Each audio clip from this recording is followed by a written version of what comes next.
नमस्कार साथियों, स्वागत है आपका हमारे YouTube page Bihar lens by Rajiv में और फेसबुक पेज राजीव रंजन पांडे में। अभी हम बिहार की राजधानी पटना के भोजपुर ज़िले में हैं और भोजपुर ज़िले के सदर हॉस्पिटल में हैं और यहाँ के सिविल सर्जन हैं। सर, आपका नाम क्या है? मेरा नाम डॉक्टर शिवेंद्र कुमार सिन्हा।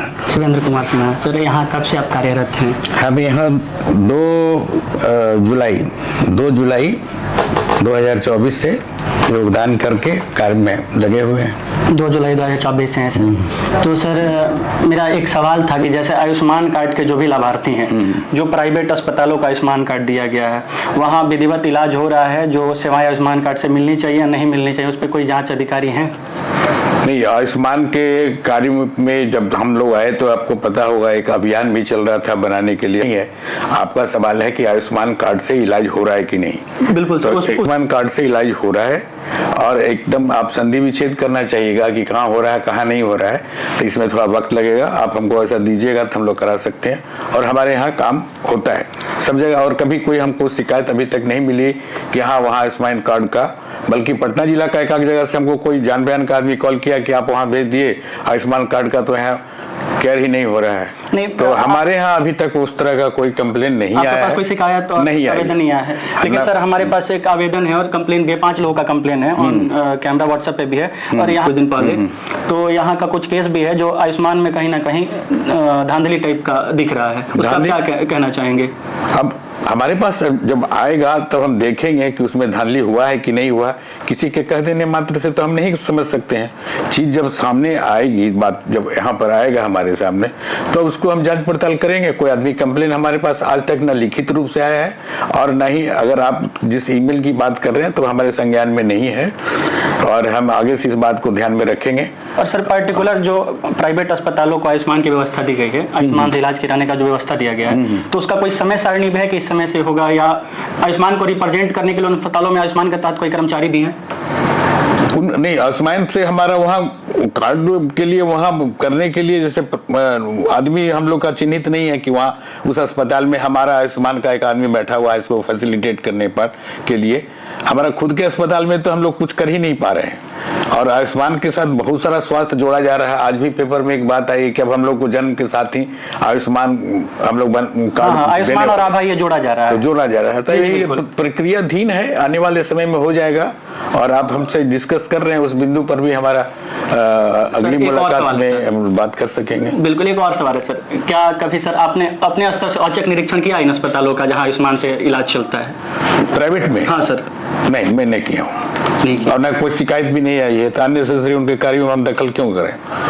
हमारा तो अस्पताल का विंग ही इतना बड़ा है, इतने सारे अस्पताल हम चला रहे हैं। एक सदर अस्पताल के साथ साथ में 14 हमारा ब्लॉक लेवल पर हॉस्पिटल है, हमारे 29 एडिशनल पीएचसी हैं, 400 सब सेंटर है।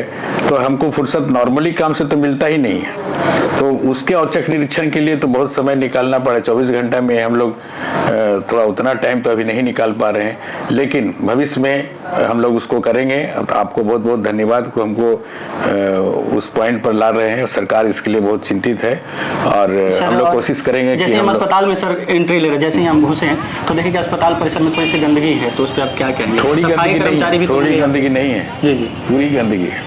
पूरी गंदगी इसलिए है कि जो रास्ते से आप आए हुए, जिस गंदगी की बात आप कह रहे हैं वो हमारा अभी पाथवे है, वो गंदा है। गंदगी का जहाँ तक सवाल पैदा होता है, वो जैसे हमारा अभी खास करके 16 अगस्त से जो पूर्व का जो हमारा जो कॉन्ट्रैक्ट था जिनसे सफाई की काम हो रहा था अस्पताल और अस्पताल के परिसर में, तो उनका ब्रेकअप हुआ है और नया ये एग्रीमेंट हुआ है। 16 तारीख से बिहार सरकार जीविका दीदियों को इस कार्य के लिए चिन्हित किया है और वो लोग काम लगाए। उनकी बहुत बढ़िया से तैयारी नहीं हुई थी तब, लेकिन वो धीरे धीरे लाइनअप हो रहा है। इंफ्रास्ट्रक्चर पे काम हो रहा है, हमने देखा अभी। हाँ, तो उसकी जो मानक व्यवस्थाएं होती हैं, तो उस पर आप कुछ कहना चाहेंगे? नहीं, इसलिए नहीं कहना चाहेंगे कि ऑथराइज एजेंसी जो बिहार सरकार स्वास्थ्य विभाग की है, BMSICL, वो बनाता है, उसका एक मापदंड है, उसके हिसाब से वो अपना काम कर रहा है और उसके लिए अधिकारी प्रतिनियुक्त हैं, BMSICL वाले अपना कर रहे हैं, तो उनके कार्यों में हम दखल नहीं देते। ठीक है सर। तो अंडर कंस्ट्रक्शन जो बिल्डिंग होता है सर, वो कहीं ना कहीं ग्रीन पर्दे के आड़े में ढकाव में उसका कार्य होना चाहिए, लेकिन जो यहाँ कंस्ट्रक्शन तैयार हो रहा है वो खुले में हो रहा है, उस पर आप क्या कहेंगे? कहाँ नीचे भी ग्राउंड का काम हो रहा है, चारों तरफ घेरा ही हुआ है। ऊपर में सर है बिल्डिंग जो है वहाँ ग्रीन कपड़ा डालना चाहिए था वैसे। जब वो इंफ्रा का बाहर का काम हो जाता है, अंदर का काम में ग्रीन कपड़ा नहीं, बाहर के काम जब वो बनता है, जब वही कह रहे हैं ये प्लास्टर वगैरह होता होगा। अभी प्लास्टर में नहीं जाना है सर, अभी तो हो नहीं रहा है ना, अभी बांस वास लगा रहा है। जी हाँ सर। तो ठीक है, अभी वैसा है तो उसके लिए और भी विभाग लगा हुआ है, अगर हमसे त्रुटि होगी तो उनका भी विजन उस पर जाएगा।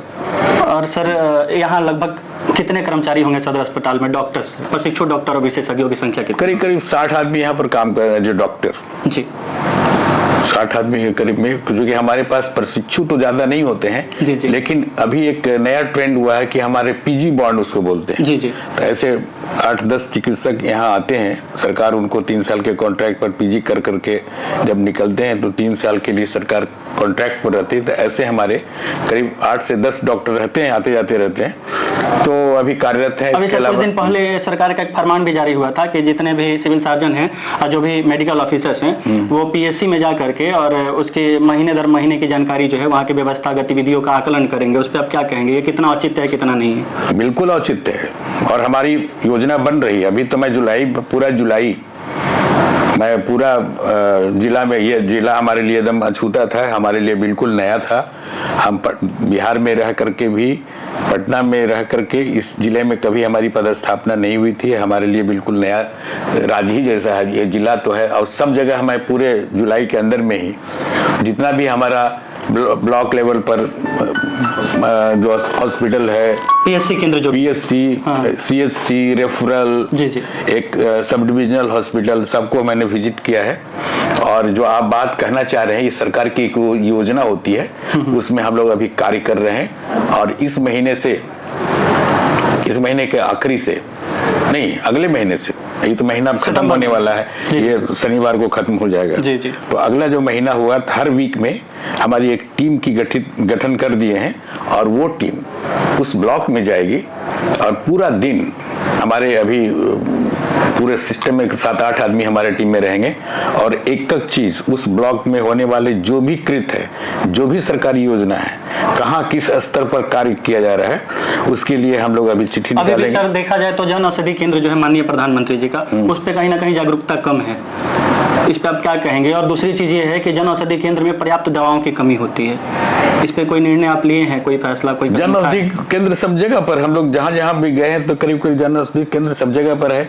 और एज यूजुअल जैसे आपने कहा कि दर्शकों को बता दें कि जो भारत में जन औषधि केंद्र है उसकी संख्या जो है 12,500 प्लस है और वहाँ पे 2,000 प्लस दवाएं हैं और 1250 प्लस सर्जिकल आइटम आपको मिलेंगे। जन औषधि केंद्र का मतलब ये होता है कि जेनेरिक दवाएं जो आपको किसी कंपनी का टैग लगा करके 100 से 200 रुपए में मिलेंगे, लेकिन वो प्रधानमंत्री जन औषधि केंद्र में 30 से 40 रुपए में मिलेंगे। इस पे जनता अभी भी पूरी तरह जो है सुचारू रूप से उसको जान नहीं पाई है। सर, तो आप कुछ संदेश देना चाहेंगे? नहीं है, मेरा फोकस है अभी सब सरकार बहुत चिंतित है और हम लोग को खुद का हर जैसे सदर का, रेफरल का, सीएचसी का, नीचे का और एडिशनल पीएचसी का, हेल्थ एंड वेलनेस सेंटर का एक मापदंड है, सबका एक लिस्टिंग है। वो लिस्ट भी अभी तक, चूंकि जब से आया है ये मामला तब से वो लिस्ट अभी कंप्लीट नहीं हुआ है। तो हम लोग का मेन फोकस अपने ही दवाई को उपलब्ध कराना है। ये एडिशनली साथ साथ में चलेगा और हमको नहीं लगता है कि वो आम आदमी उसका यूज करेगा, जरूर उसके लिए हमको ज्यादा कुछ नहीं करना है, लेकिन सरकार और सरकारी व्यवस्था में हमारे जितने भी एसेंशियल ड्रग लिस्ट के हिसाब से हमारी उपलब्धता होनी चाहिए। और मेरा प्रयास है कि मैं उसको 100% करने का प्रयास है हमारा, और करीब करीब हमारा 90-95 कहीं कहीं 100% तक में हो चुका है। तो हम उस पर ज्यादा फोकस कर रहे हैं। और ये तो और सर एक सवाल आरा के लिए, एक मिनट, जन औषधि वाला पर भी आपको हम बता देना चाहते हैं। जी जी। वो अपना काम कर रहा है, वहां से भी कोई शिकायत नहीं आई है। उनका अपना जो भी ईडीएल होगा वो काम कर रहे होंगे। हालांकि मैं अपने इस केंद्र में भी हमारे यहाँ है और वो अच्छा काम कर रहा है, अभी तक कोई शिकायत नहीं मिली है। सर एक सवाल आरा के जनता के लिए खास करके, क्योंकि बहुत सारा हमारे पे कमेंट भी आता है, तो आरा के जनता के लिए ये सवाल है कि यहाँ जो भी जांच घर हैं सर, उनको खोलने के लिए क्या मानक प्रक्रियाएं हैं, मोटे तौर पे आप कुछ बता देंगे? लेबोरेटरी खोलना है, हाँ, जो भी जांच केंद्र है, जो प्राइवेट लोग खोल के संस्था बैठे हुए हैं, हाँ। और कहीं ना कहीं जांच में आए दिन उनकी कमियां दिखती हैं। जैसे कि कल का पटना का एक हम रिपोर्टिंग किए थे, मगध जांच घर है राजा बाजार में, उन्होंने दिखाया कि एक पेशेंट थे, उनके लिवर में कोई प्रॉब्लम नहीं है, लेकिन गोल ब्लैडर में उनके स्टोन था, वो भी 6.6 mm का। IGMS में इसकी पुष्टि की गई और मगध वाले ने कहा कि नहीं, एकदम ठीक है। इसका मामला अभी लोक शिकायत में भी था और कल उस पर बहस हुआ था और 2 तारीख को उसकी सुनवाई है। तो ये जो जांच घर की मानक प्रक्रिया है, क्या क्या स्टेप होते हैं इसको खोलने के लिए, और ये कौन खोल सकता है, आप थोड़ा सा बता सकते हैं? देखो, कहीं भी पैथोलॉजी और रेडियोलॉजी जी, ये 2 विंग है जो हम लोग को जांच के घेरे में आता है। तो पैथोलॉजी के लिए पैथोलॉजिस्ट होना चाहिए और हर जांच का एक इंफ्रास्ट्रक्चर है उनके पास होना चाहिए जो सरकार देखती है, या और उसको हमारे पास जब आता है उसको हम लोग रजिस्टर्ड करते हैं अपने यहाँ। उसी तरह से आपका रेडियोलॉजी में भी जो भी चीज़ें हैं, एक्सरे हो, CT स्कैन हो, तो उनका भी एक मापदंड है, उसके अनुरूप काम होता है। मापदंड फी का निर्धारण कौन करता है? जो वो चार्ज करते हैं उसका निर्धारण कौन करता है? वो खुद से कर सकते हैं या आपसे परमिशन आप बताते हैं कितना ये करना है? नहीं, सब कुछ का एक मापदंड का बना हुआ है, उसी हिसाब से चार्ज फ्रेम होता है। अब उसमें कोई ज्यादा ले रहा है, कम ले रहा है, या जैसा आपने बताया कि वो बोला कि इसमें पत्थर है, उसमें पत्थर नहीं है, वो तो डायग्नोसिस करना, वो तो माइंडसेट की बात है। जब हम पढ़ रहे थे तभी आदमी को एक भाव रहता था, एक ही डॉक्टर 2 जगह टेस्ट के लिए लिख देता है। इसका मतलब कहीं ना कहीं उनके भी मन में ये बात है कि नहीं, यहाँ का रिपोर्ट ठीक नहीं है। हम लोग आपस में भी बात करते हैं तो लगता है कि इसको कराए हैं, देखिए ना सर, यहाँ करा लिए थे तो ऐसे कह रहा है 7.5, इसके यहाँ कहते हैं कराए हैं तो 6.1 दिखा रहा है, या कौन सही है? तो ये वेरिएशन होते रहता है डेली बाई डेली। बहुत सा चीज है तो घंटे वाइज आप किसी बढ़िया अस्पताल में जाइए, वेल टू डू है, एम्स वगैरह में चले जाइए, CBC दिन भर में 3 बार होगा और 3 बार का अलग अलग रिपोर्टिंग होगा। तो बॉडी के अंदर में भूचाल चलते रहता है। उसमें भी हम रिपोर्टिंग किए हैं और कहीं ना कहीं एम्स में जो है मरीजों की संख्या ज्यादा मिली। इसका मुख्य कारण ये था कि मरीजों का जो भी हम फीडबैक लेते हैं तो उनमें पाया गया कि सदर अस्पताल में जो व्यवस्थाएं मिलनी चाहिए, सदर अस्पताल में जो सामुदायिक अस्पताल में व्यवस्थाएं मिलनी चाहिए, उसमें कमियां हैं। जो पर्याप्त दवाएं हैं, जो जांच मशीनें हैं, वो कभी ना कभी खराबी रहती है या दवाओं की कमी रहती है। इस वजह से रेफर कर दिया जाता है PMCH, IGMS या एम्स में। उस पर क्या कहेंगे आप? कमियां हैं या फिर नहीं है सर? रेफर आदमी 2 कंडीशन में करता है, या तो उसको वहां पर ट्रीटमेंट का व्यवस्था पूरी तरह से नहीं है, और या तो पेशेंट खुद ब खुद जाना चाहता है। तो ये 2 अवस्था में रेफर होता है केसेस। लेकिन ऐसी कोई बीमारी नहीं है जिसका हम इलाज नहीं कर पाएंगे यहाँ। आमतौर पर बहुत अलग अलग तरह का बीमारी सीरियसनेस हो सकता है, लेकिन आमतौर पर रेफर करने का जरूरत होता नहीं है। अब हमारे यहाँ मान ली कि कोई लेडी प्रेगनेंसी के लिए आई है, ऑपरेशन कराना है उसको, अब वो 4.5 6.5 लेकर के आई है, तो हमारे बैकअप ऐसा नहीं है कि उसको हम ऑपरेट आपके अस्पताल में प्लेटलेट चढ़ाने की व्यवस्था नहीं है? तो बिल्कुल नहीं है। उस पर कोई कार्य हो रहा है या सरकार से उसका मेडिकल जो भी टीम है, जो भी विभाग, उससे डिमांड किया गया है आपके तहत? हाँ, वो अभी हमारे यहाँ नहीं है, चूंकि हमारे यहाँ ब्लड बैंक उस लेवल का नहीं है। लेकिन यहाँ जो प्राइवेट जांच घर है वो तो रख रहे हैं प्लेटलेट। हाँ, प्लेटलेट कोई रखने का चीज नहीं है, उसका कुछ आवर ही उसका लाइफ होता है। तो ये ब्लड बैंक से एकदम टाई अप जब तक नहीं रहेगा, आप देखे होइएगा, आप तो पटना में काम किए हैं, जब डेंगू का आउटब्रेक होता है तो सब जगह एक मजिस्ट्रेट लगा दिया जाता है, और जो भी डोनेशन हुआ उसको तुरंत वो लोग बना करके और उसको अपना अवेलेबल कराते हैं। तो वो हमारे यहाँ भी वो प्लेटलेट वाली व्यवस्था नहीं है। तो उस पर सर आप कोई काम कर रहे हैं कि वो व्यवस्था हो जाए जिससे मरीजों को सफर ना करना पड़े? हाँ, अभी है नहीं हम लोग के यहाँ उस तरह का, सरकार का विजन भी शायद नहीं है, और पर्सनली हमको पूछो तो उसका जरूरत भी नहीं है। हम लोग बढ़िया से ट्रीट कर देंगे। डेंगू में तो कुछ नहीं, हाइड्रेट करना है पेशेंट को, हाइड्रेशन से ही ठीक हो जाता है, ज्यादा परेशान होने की जरूरत नहीं है। तो साथियों, आपको बता दें कि ये अभी जो चर्चा हो रही थी भोजपुर के CS थे, और सर से जो भी हमारी चर्चाएं हुई वो स्वास्थ्य विभाग के ऊपर ही हुई, और ये चर्चाएं जो हैं और आगे भी जारी रहेंगी। निरंतर जो हमारा कार्यरत प्रयास है वो जारी रहेगा कि जो भी स्वास्थ्य व्यवस्थाओं की गतिविधियां हैं आप तक आंखों देखा पहुंच सके। अभी हम सदर अस्पताल के कंपाउंड का भी थोड़ा सा वीडियो आपके समक्ष रखेंगे और आप उसमें देखेंगे कि क्या व्यवस्थाएं यहाँ हैं और क्या नहीं है। तो हम बने रहिएगा हमारे वीडियो के साथ और हमारे चैनल को सब्सक्राइब कर